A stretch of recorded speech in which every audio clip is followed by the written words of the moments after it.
ఒకసారి రాష్ట్ర ప్రజానికం కానీ ఎలాంటి నమ్మకం కల్పించావంటే చాలా సఫర్ అయ్యాం.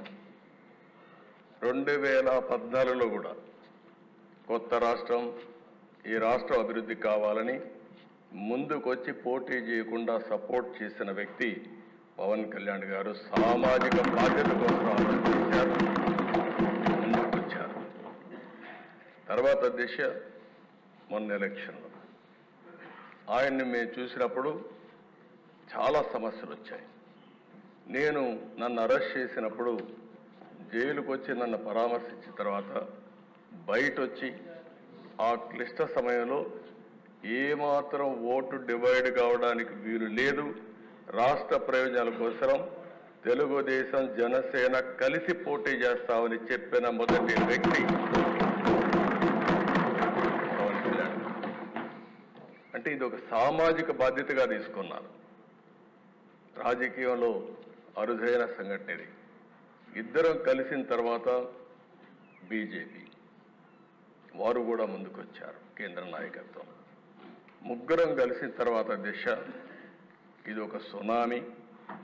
ఎవ్వరూ ఊహించిన సునామీ రాష్ట్రంలో వచ్చిందంటే ఎన్నికల్లో కూడా మనం తీసుకున్న నిర్ణయాల కారణం. ఆ నిర్ణయాన్ని మళ్ళీ మనందరం కలిసి వారు ఒక మాట చెప్పారు, మనస్ఫూర్తిగా వినిపిస్తున్నా, ఈ రాష్ట్రాన్ని మళ్ళీ ఘాటిలో పెట్టి అన్ని విధాల అభివృద్ధి చేసే వరకు ఏమాత్రం ఆలోచించకుండా సమైక్యంగా ముందుకు పోవడానికి ఆలోచిస్తామని ఈ సభ ద్వారా రాష్ట్ర ప్రజానికాన్ని కూడా మేము ఒక హామీ ఇస్తున్నాం, చేస్తామని చెప్పి కూడా మీకు కూడా తెలియజేస్తాను.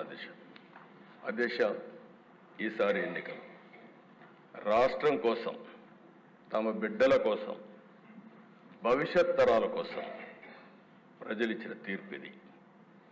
ఉపాధి కోసం వేరే రాష్ట్రాలకు వెళ్ళినటువంటి పేదవాళ్ళు వాళ్లే టిఫిన్ క్యారియర్ తీసుకొని వచ్చి ఓటేసి మళ్ళీ తిరిగి చెన్నైకో, హైదరాబాద్కో, బెంగళూరుకి వెళ్ళారు.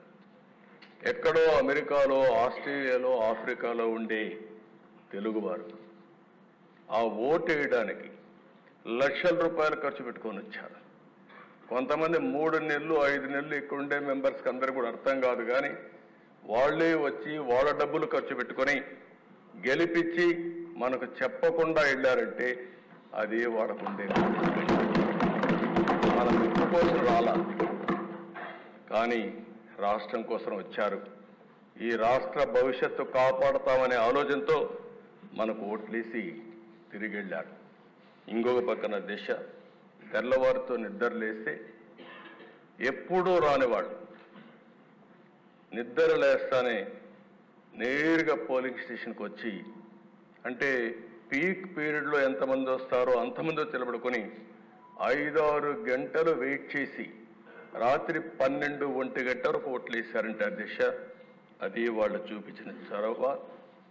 వాళ్ళందరికీ నేను ఈ సభ ద్వారా, మీ ద్వారా శిరస్సు వంచి పాదాభివందనం చేస్తున్నాను. అధ్యక్ష, ఇలాంటి అనుభవంతో ఇక్కడికి వచ్చాం.